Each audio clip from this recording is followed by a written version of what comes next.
Paano masabi? Naalala niyo pa ba ang lalaking ito?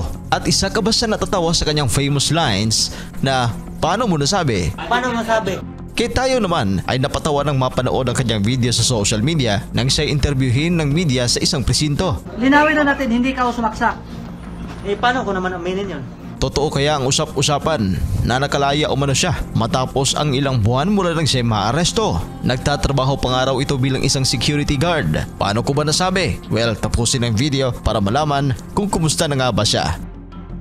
Trending sa social media noong 2018 ang sikat na linyang paano mo nasabi nang ang isang suspect ay interviewin ng ilang mga media dahil sa pananaksak sa isang cashier at waiter sa isang KTV bar sa Tondo, Maynila. Nangyari ito alas 9 ng gabi noong October 2, 2018. Ayon sa mga nakasaksi, biglang dumating ang isang lasing na lalaki sa Marina Videoke Bar at itinable ang isang waitress na si Anisita Sulongo o mas kilala bilang sa pangalang Ani. Matapos umanong maubos sila ang ladies drink na in-order para sa waitress, ay nag-aya umano itong umakyat sa ikatlong palapag ng naturang bar. Pumayag naman daw umano ang babae, subalit pagpunta nila sa itaas ay hindi nagustuhan ni Ani ang ikinikilos ng lasing na lalaki. Pinilit umano siya ng customer na makipagtalik pero hindi pumayag ang waitress, kaya naman nagmamadali itong bumaba para makaiwas. Hindi na kontento ang lasing na lalaki at hinabol nito ang babae at pinilit na ilabas sa bar dahil sa sabik na itong matikman ang katable. Hindi pa rin pumayag si Ani sa alok ng lalaki at galit na umalis ng bar ang lalaki. Makalipas naman ang 15 minuto, nakita sa CCTV na bumalik ito na may dalang isang bagay na tinakpan ng tela. Pagpasok nito sa bar ay agad inundayanan niya ng saksak ang nakatable na waitress kung saan 4 na saksak ang tumama sa kanyang tagiliran. Nang makita naman ito ng kahera ng bar ay kanya itong sinaklolohan at iniligtas. Subalit maging ang kahera ay sinaksak din ng lalaki na tumama naman sa kanyang tiyan at tagiliran.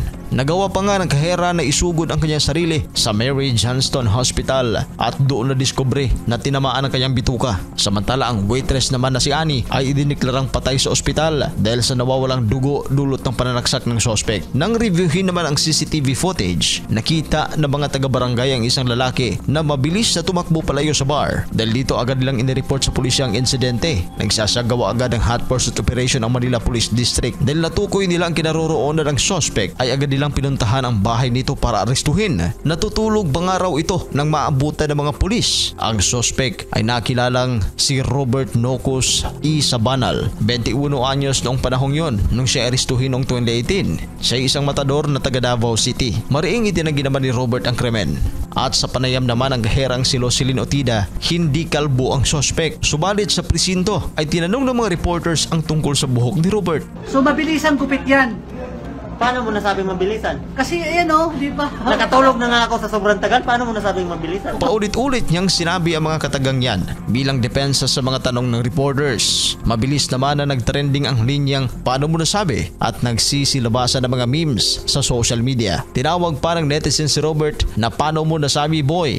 Dahil dito, agad ikinulong si Robert sa Manila City Jail at nahaharap sa kasong pagpatay. Samantala, namataan naman ng ilang netizen si paano mo nasabi boy habang siya'y kumakain ng tinapay sa gilid ng kalye. Ayon sa ulat, nanalo umano ito sa kaso dahil napatunayan raw na hindi talaga siyang may gawa ng krimen at napagkamalan lang. Paano sabi kumakain ka ng tinapay? Sabihin mo nga! Paano mo nasabi? Sa ibang mga post, kumakalat din ang kanyang larawan na suot ang uniforme ng isang security guard. Namumuhay na umano na tahimik ngayon si paano mo nasabi boy. Totoo kaya ang haka-haka na mistaken identity lang ang nangyari kay Robert?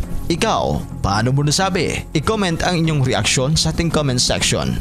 Nasasaktan na po ako. Tingnan mo. At kung gusto nyo ng ganitong klaseng video, huwag ninyong kakalimutang mag-subscribe sa ating channel. Maraming salamat po.